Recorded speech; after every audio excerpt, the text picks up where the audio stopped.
সাবেক প্রধান বিচারপতি এবিএম খায়রুল হককে আটক করেছে ঢাকা মহানগর গোয়েন্দা পুলিশ, যেমনটা আমরা জানাচ্ছিলাম। এই বিষয়ে সর্বশেষ কি পরিস্থিতি সেটা জানাতে ডিবি অফিসের সামনে আছেন আমাদের সহকর্মী রবিউল ইসলাম। আমরা সরাসরি যুক্ত হচ্ছে তার সঙ্গে। রবি, আমরা আসলে যেটা জানতে পেরেছি যে ডিবি কার্যালয়ে তিনি আছেন, মামলা আছে, গ্রেপ্তার দেখানো হলো কিনা, কি অবস্থা একটু বিস্তারিত জানাবেন। পর্যন্ত আমরা ডিবি কার্যালয়ের সামনেই অবস্থান করছি। এবিএম খায়রুল হক প্রধান বিচারপতি, ১৯তম প্রধান বিচারপতি, উনি কিন্তু এর মধ্যে ডিবি কার্যালয়ে আছেন এবং ওনাকে দুপুরের পর সম্ভবত ওনাকে কোর্টে তোলা হতে পারে এমন তথ্যই আমরা আসলে পেয়েছি কিছুক্ষণ আগে।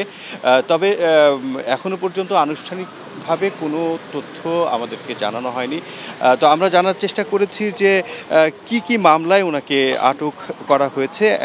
তো সেই বিষয়টি ডিবির পক্ষ থেকে আমাদেরকে বলা হয়েছে এর আগেও ৩টি মামলা ওনার বিরুদ্ধে রয়েছে। শাহবাগ থানা একটি, ফতুল্লা থানায় একটি এবং নারায়ণগঞ্জে সম্ভবত আরেকটি মামলা ওনার বিরুদ্ধে রয়েছে। তো এর বাইরেও নতুন কোনো মামলা হবে কিনা সে বিষয়টি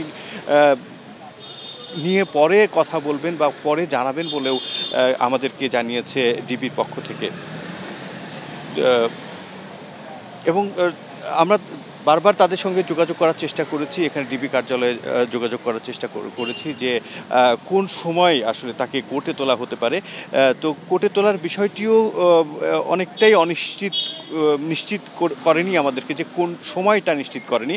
তো সেই সময়টা হতে পারে সেটা দুপুরের পর, দুইটা বা ৩টার সময় হয়তো বা তাকে তোলা হতে পারে।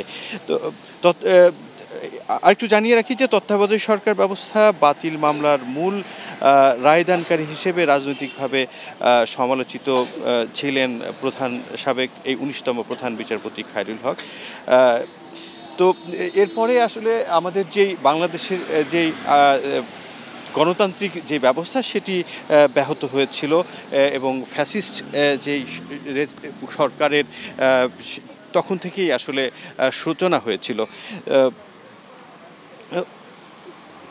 তো ওনার যে বিচার যে প্রক্রিয়া যে কি হবে বা কেমন হবে বা কোন মামলায় আটক হবে সেই বিষয়টি আরও নিশ্চিত করে জানানোর জন্য আমরা ডিবি কার্যালয়ের সামনে আছি। তথ্য আসলেই জানানোর চেষ্টা করব। এই ছিল আমার কাছে ডিবি কার্যালয় থেকে সর্বশেষ।